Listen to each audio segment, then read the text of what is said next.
Fala, meus irmãos, e aí, tudo bem? Agradeço a você que acompanhou a primeira, segunda, terceira, quarta, quinta e agora estamos na sexta aula, que também é a última. Vocês já não vão ver minha cara aqui mais, hein? Que triste. Mas assim, espero que vocês tenham gostado desse material que a gente disponibilizou gratuitamente. Geralmente esse curso aqui que a gente dá, essa formação, a gente dá dentro das paróquias, para que as pessoas possam ter essa formação. Eu levo os documentos, compartilho com o pessoal e tudo, né? Falo um pouco mais sobre música, tem um pouquinho de execução também. É uma formação aí que a gente geralmente leva um final de semana, né? Um sábado e um domingo para fazer ela inteira. Hoje a gente pega à tarde, assim, o sabadão e vai até o entardecer do dia, né? Pega das 2, vão até umas 9 da noite, 8 da noite, aí pra gente poder aproveitar tudo. Mas claro que dessa vez a gente não conseguiu e eu resolvi disponibilizar essa formação para você de uma forma gratuita. Aí no meu canal do YouTube, eu só peço para que você faça o quê? Se inscreva no canal, ative o sininho, dê seu comentário, seu like, compartilhe com seus irmãos católicos. E se acaso você quiser realmente levar esse curso, essa formação para a tua igreja, é só você entrar em contato comigo. Pode deixar nos comentários ou pode mandar um direct para mim no meu Instagram, que é Rafael Souza Black. Ou você pode entrar na minha página no Facebook também, Rafael Souza lá. Você pode me procurar e a gente dá um jeito de agendar para estar indo na sua paróquia falar sobre esse curso aqui. Fale com o seu padre, ó, gostei do curso que a gente fez lá na internet, lá achei bem bacana, acho que dá pra gente fazer um curso mais aprofundado, vamos trazer o Rafael para cá, dá um toque que eu vou sim, tá bom? Quero dizer para vocês o seguinte, essas 6 aulas foram disponibilizadas gratuitamente para você e eu estou acabando de formar esse curso agora de uma forma online, que vai ser 22 aulas. Aí esse curso você vai encontrar o link dele depois lá nas minhas redes sociais e aí eu vou disponibilizar no Instagram, aqui no YouTube, né, e no Instagram também, para que você possa comprar. Aí esse curso, claro, vai me ajudar muito no meu apostolado para conseguir fazer mais materiais, ajudar mais pessoas, investir, né? Temos a pessoa que faz a edição dos vídeos, câmera e tudo mais, tem um determinado custo. Então, esse aqui eu disponibilizei gratuitamente, mas se você quiser aprofundar ainda mais na fé católica, principalmente na parte de música, eu vou ter um curso com 22 aulas disponível na nossa plataforma e você pode comprar, parcelar no cartão, enfim, fazer várias coisas lá, tá bom? E com muito conteúdo. Vamos ter a parte teológica, muitas citações bíblicas, para você aprender mais sobre a Palavra de Deus, mais documentos, vou disponibilizar, né, sobre música católica, documentos brasileiros e documentos do Vaticano. Vou disponibilizar lá também algumas coisas sobre harmonia e melodia, e já é parte musical mesmo, vamos trabalhar com música dentro desse curso, enfim, riquíssimo, tá bom? E para finalizar essa nossa última aula, vamos pedir àquele que nos acompanha desde a primeira aula, para que ele nos dê o discernimento e a inteligência, a ciência para compreender tudo que vai ser passado aqui hoje, tá bom? Em nome do Pai, do Filho e do Espírito Santo. Amém. Vinde, Espírito Santo, enchei os corações dos vossos fiéis e acendei neles o fogo do vosso amor. Enviai o vosso Espírito e tudo será criado e renovareis a face da terra. Oremos. Deus que instruíste os corações dos vossos fiéis com a luz do Espírito Santo, fazei que apreciemos retamente todas as coisas segundo o mesmo Espírito e gozemos sempre da sua consolação por Cristo Senhor nosso. Amém. Hoje eu vou falar para vocês a aula que todo mundo esperava. O que eu posso colocar de instrumento na missa, o que eu não posso colocar? O que pode ser tocado, o que não pode? Rafael, vamos lá.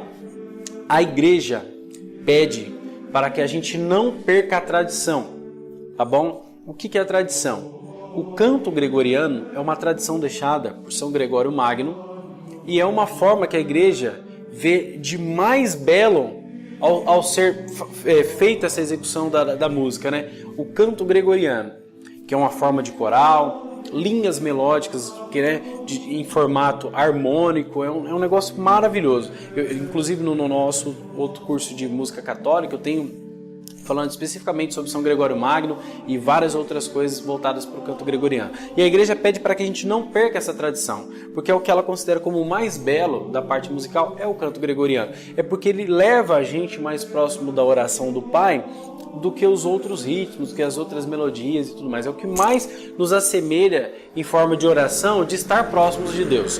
Porém, essa questão de instrumento, eu vou falar para vocês o seguinte. Primeiro, o documento que a gente vem usando ao longo dos cursos aí, de música sacra de 1967, diz assim, ó: o uso de outros instrumentos também pode ser admitido no culto divino, dada a decisão e o consentimento da autoridade territorial competente, desde que os instrumentos sejam adequados para o uso sagrado ou possam ser adaptados a ele, de acordo com a dignidade do templo e realmente contribuir para a edificação dos fiéis. Ao permitir e usar instrumentos musicais, a cultura e as tradições de cada indivíduo devem ser levadas em consideração.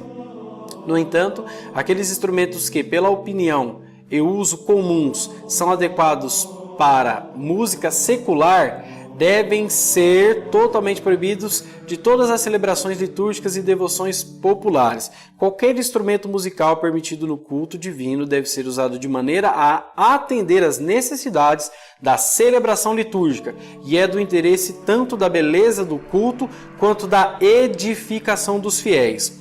O uso de instrumentos musicais para acompanhar o canto pode servir de apoio às vozes, facilitar a participação e alcançar uma união mais profunda na assembleia. No entanto, seu som não deve sobrecarregar tanto as vozes que é difícil distinguir o texto, e quando alguma parte é proclamada em voz alta pelo padre ou ministro em virtude do seu papel, eles devem se calar. Beleza? Poderia continuar um pouco mais aqui, porém, vou só resumir o que a gente leu ali.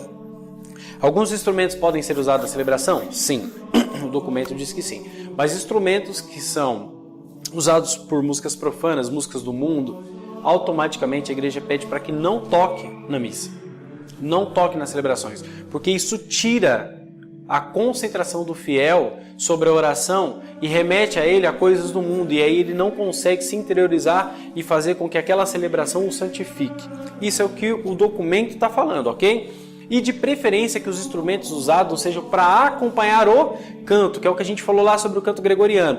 É dada o quê? Uma divindade pelas vozes, pela categoria de música gregoriana, por causa da melodia. As vozes fazem com que a gente se interiorize. Porém, os instrumentos não podem sobressair a voz, porque isso perde aquela concentração que a gente está tendo naquela melodia de nos elevarmos à oração. Você consegue compreender isso? Os instrumentos são colocados na celebração para acompanhar. Claro que depois a gente também vai falar sobre o instrumento solo. E esse instrumento solo, ele entra no lugar de quem? Da voz. Ele vai fazer melodias relacionadas à parte cantada, ok? Até aí, consegue compreender? Documento de música sacra 1967. É um pedido da igreja já, pós-concílio Vaticano, hein, gente? A igreja já pede isso. Depois aqui, você vai colocar ali no teu papel aí, um parêntese sobre isso aqui que o documento diz. Precisa ser passado pela autoridade competente. Quem que é a autoridade competente da sua paróquia? É o seu? Estamos falando, enfim. Respeite seu padre. Ele precisa saber se os instrumentos estão de acordo para você tocar naquela celebração ou não. Isso também depende, que está escrito ali sobre essa questão de cultura. Existem alguns lugares que tem uma cultura mais voltada para músicas festivas, para música disso, música daquilo. Padre, a gente pode colocar isso aqui na celebração? Troca uma ideia com ele que ele vai te dizer: filho, olha, isso aqui vai tirar a concentração do povo. Isso aqui não dá. Isso aqui até pode ser colocado numa escala um pouco menor, volume um pouco menor. E lembrando que quando o padre está usando a voz dele para cantar também, para fazer as partes litúrgicas, é interessante colocar ali que pede-se que não toque instrumento, ok? É a igreja que pede. Eu por muitas vezes fiz fundo musical para o padre, isso e aquilo, mas o documento da igreja me deu a resposta. A igreja pede que não faça. Aquilo lá tem que ser celebrado somente pela voz do padre. Ele, naquele momento, é o nosso persona Christi, nós temos que respeitar. Então, é legal que não tenha fundo musical em determinadas situações dentro da igreja, ok? Porém, você pode conversar com seu padre e perguntar para ele: padre, nesse momento aí, coloca um fundinho musical ou não? Aí seu padre vai te falar, ok? Vamos lá. Eu tenho um documento aqui, que é o documento pastoral da música litúrgica no Brasil, desenvolvido pela CNBB, Conselho Nacional dos Bispos Brasileiros. Aí eu te peço o seguinte: neste documento está escrito assim, os instrumentos podem ser de grande utilidade na liturgia, quer acompanhando o canto ou quer sem eles, na medida em que prestem serviço à palavra cantada ao rito, explicitando-o melhor. e a comunidade em oração. Dessa maneira, a música instrumental participa da sacralidade da liturgia e torna-se música sacra por participação. O instrumento por si, como prolongamento da voz humana, está escutando aqui? Documento da CNBB, gente. Estou falando de música aqui no Brasil. Ó, como prolongamento da voz humana, não é nem sacro nem profano, assim como a voz humana em si mesma não é. Okay? A classificação dos instrumentos em sacros e profanos depende da relação sociocultural psicológica mutável quanto ao tempo, na história ou quanto ao lugar, nas culturas diversas. 1997, aqui um documento mais recente, todos falando a mesma linguagem, ok? Se um instrumento consegue integrar-se na liturgia, ajudando-a, exprimindo-a melhor, especialmente pelo acompanhamento do canto, este instrumento torna-se sacro, participando da sacralidade da liturgia. Ok? Vamos só mais um pouquinho aqui na frente para a gente finalizar. Deve-se tocar o instrumento sempre de forma adequada ao momento celebrativo e à natureza da assembleia, nunca abafando a sua voz ou a voz do coral. É mister recordar a necessidade de considerar a proporcionalidade entre os instrumentos musicais e o espaço celebrativo. Muitas vezes, este aspecto é descuidado quando, por exemplo, um modesto violão tenta, em vão, dar conta do acompanhamento do canto numa catedral, ou quando, no outro extremo, uma banda musical, sem levar em conta o pequeno espaço de uma capela, carrega de demasiadamente quantidade de instrumentos e no volume do som. Ixi, aqui lascou, hein, pai? Aqui a gente respondeu tudo. Tá bom? A banda tá ali para acompanhar quem? Acompanhar o cantor, mas nunca sobressair a voz. E nem por si só tentar tomar conta da celebração inteira. Outra coisa, se eu vou colocar um instrumento musical em acompanhamento, eu posso substituir ele pela voz? Sim. Se torna profano, Rafael? Sim ou não? Assim como a voz também pode ser ou não profana, isso depende muito do que está envolvido aquele instrumento na liturgia. Se ele está no lugar da voz, ele vai fazer o quê? Por exemplo, ninguém te ama como eu. Posso pegar o violino. Assim como diz o documento, ele entra no lugar do canto, fazendo a melodia que seria cantada por uma pessoa, mas ao invés de ser cantada por uma pessoa, ela vai ser tocada por um instrumento. Isso pode ser feito? Pode, o documento está dizendo que sim. Desde que ele faça o que a voz faria dentro da liturgia. Automaticamente os instrumentos que estão acompanhando têm que estar mais baixo do que o instrumento que está fazendo a melodia. Lembrando sempre que o principal acompanhamento dos instrumentos é relacionado à voz. Pensa nisso. O instrumento não toca para ele, ele toca para voz. Ele acompanha a melodia principal. Todas as vezes que alguém me pergunta, Rafael, pode colocar esse ou aquele instrumento? Cara, pensa o seguinte, hoje na sua cultura aí, né, vamos colocar o sertanejo universitário. O que está rolando no sertanejo universitário? Esses toques de sertanejo universitário, de sanfona, de gaita, disso, daquilo. Se eu for colocar isso dentro da celebração, o que vai virar? Vai virar uma festa do mundo. É simples. Vai virar um baile, né? E aí perde toda a sacralidade da celebração. Não é eu que estou falando, é o documento que diz.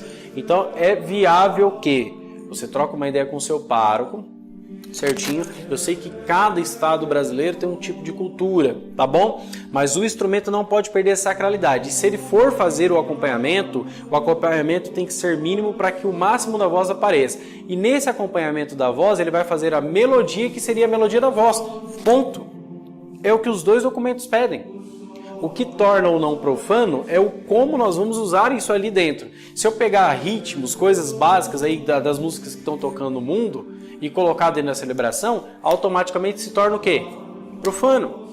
Porque perde a sacralidade. Agora, se eu utilizo o meu instrumento para tocar algo que já é da igreja, não perde a sacralidade porque eu estou acompanhando aquilo que já é litúrgico. Consegue entender? A gente consegue, tipo assim, colocar um ponto nessa questão? Pode isso ou pode aquilo? Pode. Pode ter uma banda de ministério? O documento está dizendo que sim, desde que a banda não agrida a voz. A banda tem que tocar de uma maneira com que a voz seja o ponto principal, porque é a voz que faz a informação chegar. E automaticamente o documento diz o quê? Você precisa escutar a banda tocando, mas a voz precisa entrar na minha mente sendo nítida, trazendo a informação da parte fonética exata.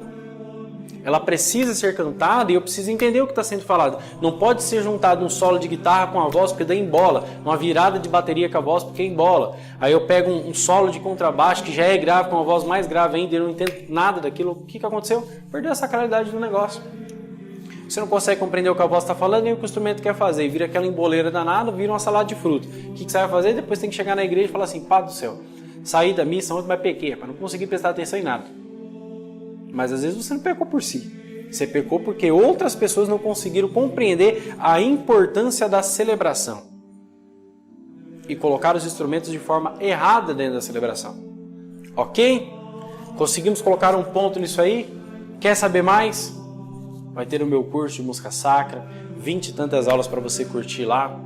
Vários documentos da Igreja Católica que eu cito aqui que a gente pode estar passando para vocês usarem. Compartilhe esse vídeo com seus irmãos que são músicos aí, ó, para que eles compreendam qual que é o intuito dos instrumentos na música sacra. Para que eles parem de passar por cima dos cantores, para que eles parem de passar por cima da melodia, para que eles parem de passar por cima da sacralidade. Ok? Vamos fazer o máximo possível aquilo que a igreja pede, respeitar aquilo na qual nós somos fiéis. Entendeu? Fazendo isso aí, meu irmão, com certeza nós vamos ter espaço para tocar em várias paróquias, colocar o nosso trabalho de ministério em vários lugares e vamos ser muito bem aceitos sempre pelos párocos. Se não, você vai conseguir ter uma rejeição e aí você só vai tocar para você ao longo da sua vida. Não vai conseguir ajudar nesse apostolado de ministério de música católica. Tá bom? Que Deus abençoe a cada um de vocês que acompanhou os nossos cursos, que acompanhou nossas aulas. Espero que vocês tenham gostado. Espero que vocês tenham aprendido bastante com isso que a gente passou aqui sobre esses documentos. Compartilhe o vídeo, ative o sininho, pode me seguir nas redes sociais. Se tiver dúvida, manda mensagem. Pode mandar esse vídeo para todos os seus amigos e irmãos católicos. Pode deixar seus comentários. Faça com que isso aqui chegue ainda mais longe. E se tiver alguma coisa que você acha que poderia melhorar, também manda para mim lá no particular. Fala, Rafael, acho que seria interessante colocar isso, colocar aquilo. Vamos analisar juntos e crescer na fé. Tá bom? Em nome do Pai, do Filho, do Espírito Santo. Amém. Agradeço a você que acompanhou esse nosso curso. Espero que você tenha se enriquecido da nossa fé católica, tá bom?